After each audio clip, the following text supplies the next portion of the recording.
Mind Your Farm Business on RealAgriculture.com is brought to you by RBC Royal Bank. Hello and welcome to the 100th episode of the Mind Your Farm Business podcast, brought to you by RBC Royal Bank.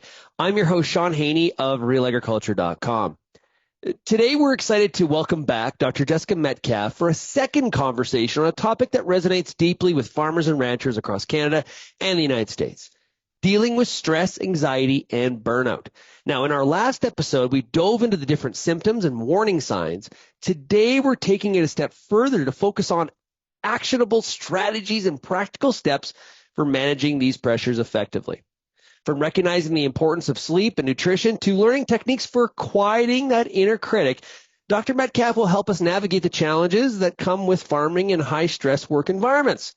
These are valuable insights you can implement in your daily life to foster resilience and create a healthier balance between the demands of your work and personal well-being. Let's get to it.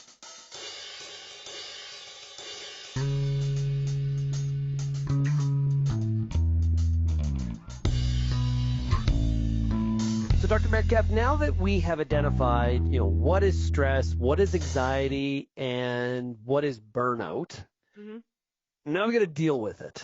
And so, this is where the work begins, okay? Yeah. So, the real work, we're going to roll up our sleeves here and sweat it out. So, I guess let's park burnout for a second. Dealing with stress and anxiety. Yeah. What do we do there? Yeah. So for stress and anxiety, I would say it's understanding how it shows up for you first. So then that way it makes a little bit more sense and it doesn't feel like it's debilitating. And okay, so let me explain it. So there is a psychologist by the name of Dr. Dan Siegel who talks about the exercise Name It to Tame It.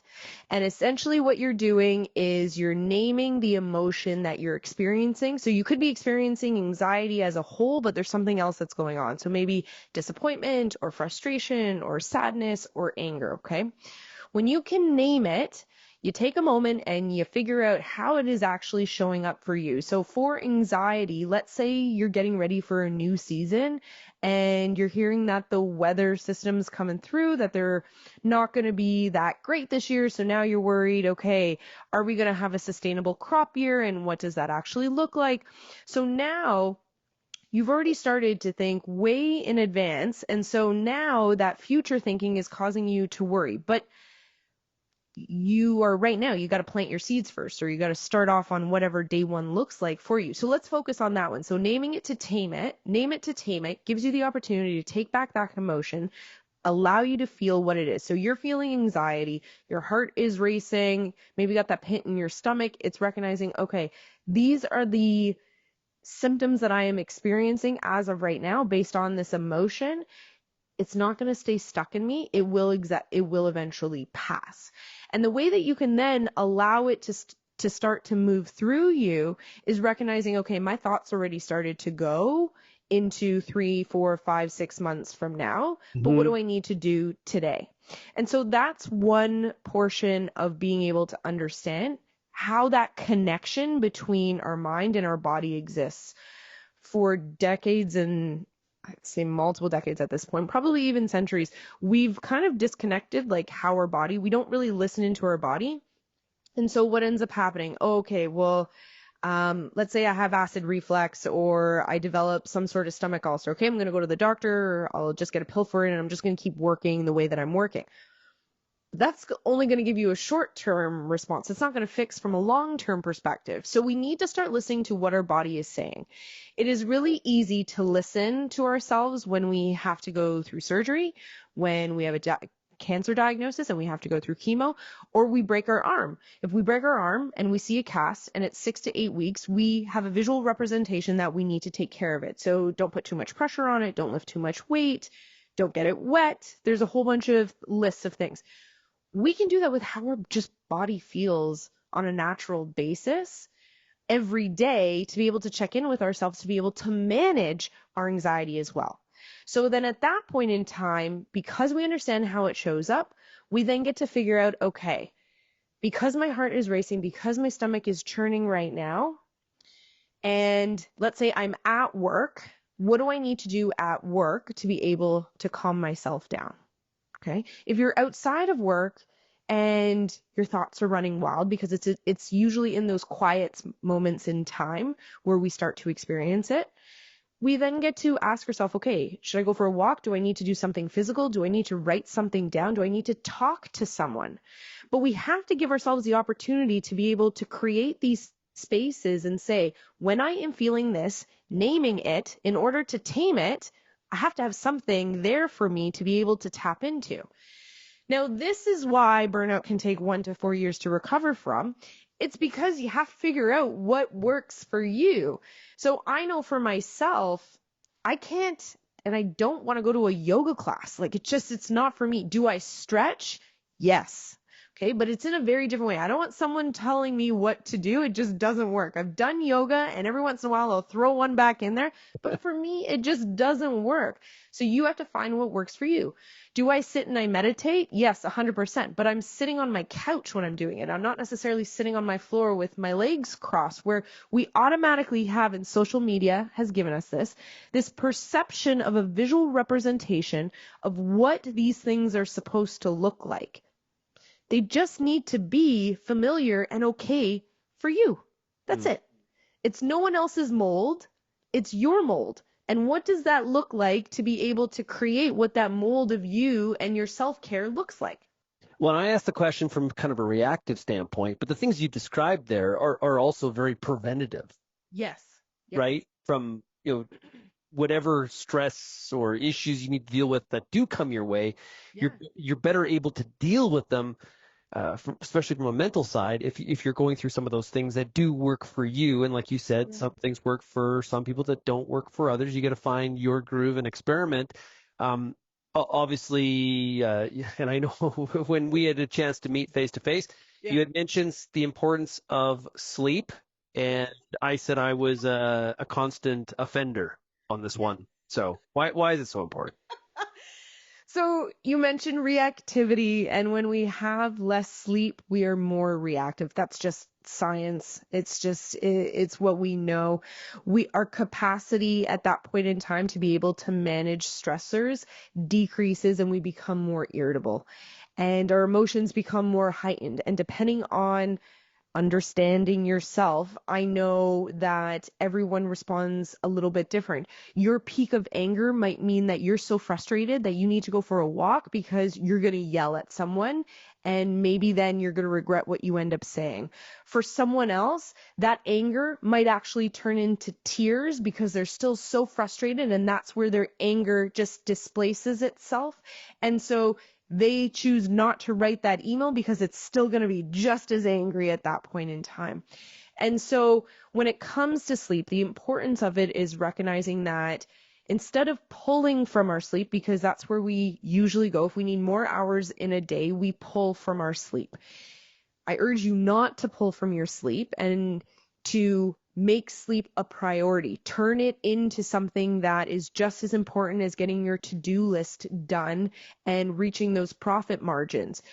Sleep is just as important, so you have to make it a priority. When you pull from your sleep, and let's say you're someone who says, well, I only need 6 hours. Research has shown that you need more than 6. It's an automatic. Research has shown that it's an automatic that you need more than 6. What ends up happening is that you stay at the sub-level because your body just got used to those 6 hours, but you're actually not performing at 100% of what your capacity and your capabilities actually are. So you're fine with it. You're okay because 6 hours, you're tolerating, you're moving through the day. It's not that you're not functioning at all. It's just you're still below functioning what you could actually be at. And I think probably a lot of the audience is like, okay, so I for a crop farmer, during the winter, I get lots of sleep.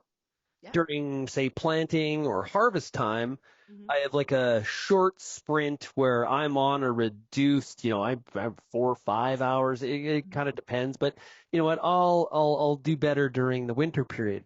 Yeah. For some people, what they do is like, you know what? I'll get basically 4 hours of sleep Monday, Tuesday, Wednesday, and then Thursday nights I go to bed super early and I'll get like 13, 12 hours, something like that, and I'll catch up. Yeah. the catch-up strategy really doesn't work. No, that's not. You're still in a deficit. Yeah. It's unfortunately the body doesn't, we may think from a numbers perspective, it makes sense where it's like, okay, I totally caught up. But from a physiological standpoint, our body doesn't react to those numbers the exact same way. Yeah. So are there periods of time if you do get those shortened, what does that actually look like? What I would do is I would prepare yourself for knowing that if you are going to be suboptimal, if you know that you're someone who's more irritable, then give yourself a little bit of easing grace during that time. Because I recognize that same thing with night shift workers. Research has shown is if you actually have a night shift, and that is the majority of your working job, you are more likely to actually have a heart attack. And the reason for that is because our body is just not used to that. And so the same thing with the 4 hours, the 5 hours over a season, instead of just gobbling up all of 12, 13, 14 hours in one, can you go back and can you say, okay, can I get 5 or 6? Just a little bit more. So then you're not just in a massive deficit overall. Because what ends up happening too is because you've swung the other way, there's a potential that you actually wake up groggy at that point in time. And then you're just slower during the day as well. And again, from a mental and a clarity component, that's what we want to try to maintain is that our brain isn't just going through these ups and downs and ups and downs. We'll get back to the Mind Your Farm Business podcast shortly, but first a word from our sponsor, RBC Royal Bank. This episode of Mind Your Farm Business podcast is brought to you by RBC. Maybe you've had an idea about upgrading your operation, or finally getting that renovation done, or buying some new equipment. Or you want to be a little less reliant on the weather from season to season. Get some help making it happen by speaking with an RBC Agriculture account manager. Then, set up an investment plan to make even more of your ideas happen. Visit rbc.com/chartyourcourse and get started today. From a stress management perspective, what role does the food that we're consuming play in all this? It's got to be big, right? Yeah. So we now know that our gut has a brain in and of itself. And so how you're choosing to nourish yourself is just as important as sleep, just as important as your self-care routine and the experiments that you're running. So if you are on little sleep, you are more likely to crave sugar and carbs to begin with. And if you have those sugars and carbs just before you go to bed, then your sleep cycles aren't going to be the greatest sleep cycles either. So now we're just constantly chasing this lack of sleep with potentially how we're choosing to nourish ourselves through food when it's actually detrimental to us overall. So what I urge you is that when you are getting those truncated sleep periods of time based off of where you are in your seasonal work, it's then knowing that certain meals need to be had and you need to make that a priority then. So instead of just saying, okay, I'm going to get to bed. And as we get to the end of the day, we lose all of our motivation. It's just a part of it. Oh, true. Actually, yes. Case study of one right here. Yes. It's just a part of being human. And when you're trying to, so you have all this willpower at the beginning of the day, maybe you're not fully rested, but you've woken up from your sleep. So your willpower is higher at that point in time. You haven't gone through your day. So you haven't had multiple spikes of your stress hormone or your cortisol. And so you get to the end of the day, you're tired, you're exhausted, and all you want to do is just get into bed and just rest or take a moment in time to sit with family or in front of the TV or read your book, whatever your rest point is. It's in those moments that you should have planned in advance, so then you're not fighting to just find that willpower inside of you to eat well. If you had planned that in advance, I'm not talking about meal prepping or anything, but just having certain things available as your go-to, then now you're nourishing yourself while you have that lack of sleep too. Yeah. So when we're taking all these different components, at times we just move life, especially as high achievers and high performers, where it's just all of these things just get pushed out of the way because it's like you're striving for that goal. And it's like, it doesn't matter. I don't need those carrots. I don't need that healthy sleep, and I don't need whatever it is. because I have this single focus with my horse blinders on and I'm going to get to that goal. But what if you paid attention to that sleep? Just had an extra couple minutes of a thought around it and paid just a couple extra minutes to taking care of yourself. The longevity for you in your industry is that much longer and it's that much more sustainable instead of kind of going through these waves. Now, some of the research in regards to burnout shows 10-year, actually, when I dove into the research, I was like, how is it possible to take 10 years to recover from burnout? Like, this doesn't make sense. It's going to be hopeless for so many people if they get a diagnosis of burnout and someone says to them, well, you've got another decade ahead of you before you've actually come out of it. Okay. But what is that showing us? It takes a shorter period of time to navigate burnout if you run more experiments, if you start changing certain patterns, if you get going and you've admitted to yourself that something is wrong and you need to change. It takes longer because you're still running your experiments, or you keep repeating the same old patterns. You feel a little bit better and you just go back to your old self. You feel a little bit better and you go back to your old self. But your old self isn't helping you anymore because it's what's got you there to begin with. So how do you then navigate it out? By giving yourself some ease and grace and time and setting yourself up for success. What about the inner voice? You talk about this a lot in your book. I thought it was a fantastic part of it because I think everybody sort of deals with the voices in their head and how that impacts how we feel about stress and even burnout. Yeah. So the way that I like to break it down is, as a whole, we have two main voices, and we could have a couple more than that. It just depends on how you choose to label them. And I like to label them, one is your inner gremlin or your inner critic, and then one is your inner champion or cheerleader. And again, you get to put whatever name to it that you want on what connects with you. And so your inner gremlin, you can confuse it because that is where myself, other high achievers have said, where it's just like, I'll sleep when I'm dead. Just keep pushing. Or you're a failure. You suck. You can't do this. And you use that as your motivation to keep going. But if you use all those negative terms and you convince yourself that sleep isn't important because you just have to push through, and that I won't have that extra piece of bread right now, I just need it while I'm just kind of moving through the day, or that Timbit or that extra double, whatever it is for you, okay? I'll just figure it out later. It's fine for right now. Your inner gremlin is just kind of adding on and adding on and adding on. And it's not until you give your inner champion or cheerleader the opportunity to be able to give you some self-compassion, to know that you don't have to be running at 100% all the time, and that you can take a break, and that it is okay if a mistake happens, and that you're still allowed to hit all your targets and reach for the stars and do all of those things, while also choosing to take care of yourself and prioritize family and friends and your interests and love and all of that stuff. And that gives you the opportunity to really hone in on saying that I can work, and I can work freaking hard, and I know I can do it, but I can also work really hard in my own personal life as well. And that's not bad. That's not horrible. And it doesn't mean that I won't get to achieving that goal either. From a solution standpoint, what we can do about this, what's the difference between men and women? Good question. Women will talk about it more, men won't. Okay, case study of one.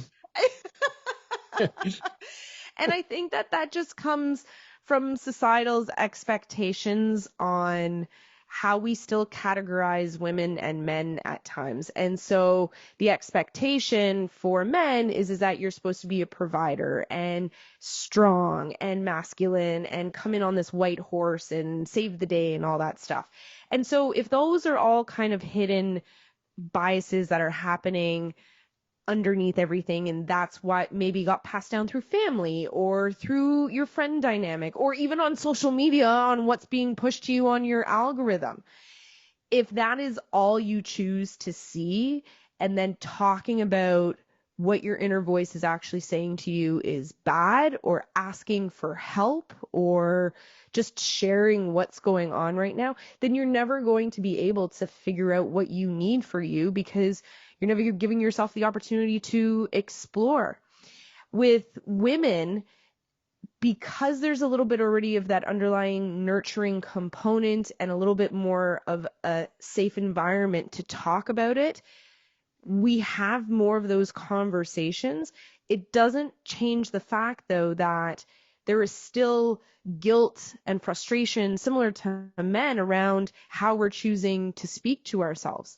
Now, over the last few years, I've seen a huge change in what that actually looks like across the generations, which is great, because I think what we were seeing is more younger millennials and Gen Z were having more conversations around emotional intelligence, because their Gen X parents and their elder millennial parents were wanting to have more of those conversations. And so the more conversations that we do have, the easier it becomes that we can have these conversations, and that it doesn't matter who the conversation that you're having it with is, whether it's of the same sex or the opposite sex, you can still feel comfortable talking about it and saying, you know what? I'm having a really hard time right now, and this is what I'm thinking. Can I bounce something off of you right now? That just opens up dialogue. That doesn't admit your defeat at all. It just shows you that you're struggling at this moment in time, and it's okay to struggle, and that you're looking for a solution. And in order to find that solution, if you're just stuck in your head and you're spiraling in your anxiety, no solution is going to be able to come into that spiral. So you have to look to your environment. Now, if you don't feel comfortable necessarily talking to someone yet, ChatGPT is actually really great nowadays too, to be able to lean on. So I want you to know that you can start somewhere, whether it's with a friend or a peer group or a medical professional, or even if you're walking on the street and you tend to be someone who is outgoing, you can lean to the next person. You can always say, hey, can I share something with you? It's totally fine. And I think what I hope we don't lose, because I do think that we're looking for it more, is community. And community has a huge impact on how we navigate out of burnout, because we need support systems. We need social rest. We need to be able to find people that have similar values and similar interests, that they will share these things with us so we have common ground. And you can't go throughout the world just being by yourself, because loneliness is actually high up on the scale of what kills us nowadays. And so we need to make sure we find that community too. Dr. Metcalfe, this has been fantastic. I really appreciate you joining us here for the Mind Your Farm Business podcast. Thank you so much for having me.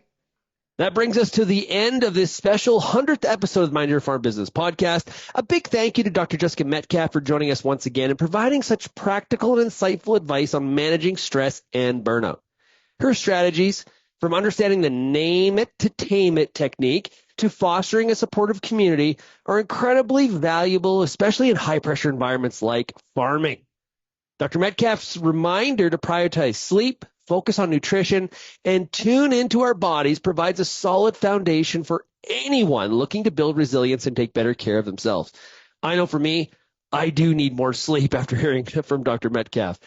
And we discussed today creating a self-care plan that's personalized to what works best for you can make all the difference.